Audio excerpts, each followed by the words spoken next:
Video lab report investigating resistive forces, group 5A. In this lab, we will be examining resistive forces. Resistive forces are a force that resists the motion of an object. Examples include air resistance, drag, and friction. We will be examining how velocity and air resistance are related. Our question is, how does adding mass to a falling object help us understand the relationship between terminal velocity and air resistance? Our experimental setup. Stacks of plates with a radius of 7.5 centimeters are dropped from a height of 2.2 meters in a series of 3 trials and motion tracked using tracker software to examine how mass affects the time it takes to reach terminal velocity in the presence of air resistance. So in trial 1 we had 2 plates, trial 2 we had 4 plates, and trial 3 we had 6 plates. So you can see from our system schema that the plate is being acted on by gravity from the earth and air resistance from the air. Our energy pie charts tell us that we start with potential energy, and then as the plate drops we get potential and kinetic, and then finally kinetic. Energy within the entire system is conserved, but when examining only the plate, some of its energy will be lost to air resistance, which is why the pie charts decrease in size. Before reaching terminal velocity, the force of gravity is greater than the force of drag. After reaching terminal velocity, the force of gravity and the force of drag are equal and opposite.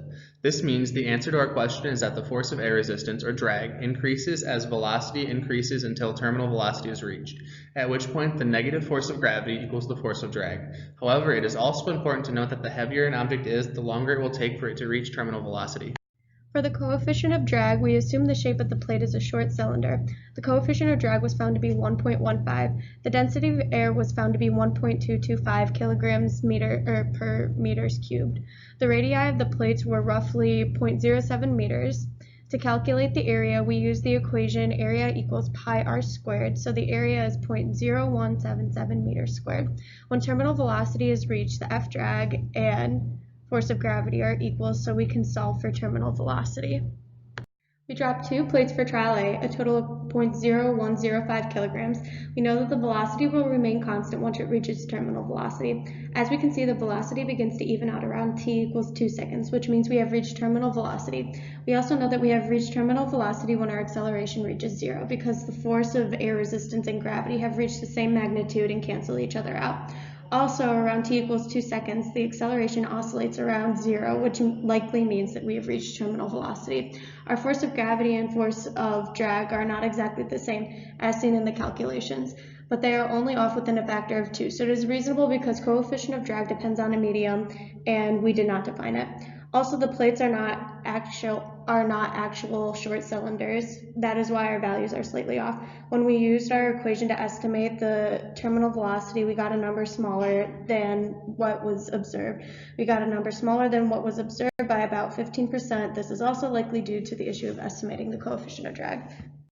As we can see, terminal velocity was never reached in this trial. The velocity never evens out and the acceleration never becomes 0. We now know that the terminal velocity for this amount of mass, 0.021 kilograms, must be greater in magnitude than 4.7 meters per second based on our velocity graphs. For this amount of mass, we needed to drop the plate from a larger height because it did not have enough time to reach terminal velocity. Based on our calculations using the last equation on the equation slide, we determined terminal velocity should be 4.0629 meters per second. But we are observing something else from our data. This is likely due to the assumptions we made for the coefficient of drag as previously mentioned in the last slide. Terminal velocity was never reached in this trial too. Once again, the velocity never becomes constant and the acceleration never becomes 0. The terminal velocity for the mass in this trial, 0.0315 kilograms, must be greater in magnitude than 5 meters per second. We needed to drop the plates from a greater height for this trial so the plates had enough time to reach terminal velocity. The estimated terminal velocity we calculated could be correct because this is right when our graphs fall off. For our discussion, we'll be talking about force of drag versus macroscopic friction. The similarities between these are that macroscopic friction and the force of drag both resist the object's motion. The differences are that friction force doesn't always require movement, but for drag to apply, the object must be moving. Drag also pushes the medium out of the way while friction pulls away from the medium.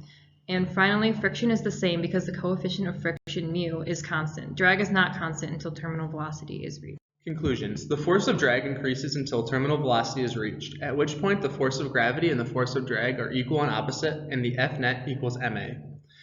The higher the mass, the more time it takes to reach terminal velocity, and the higher the mass, the higher the terminal velocity is.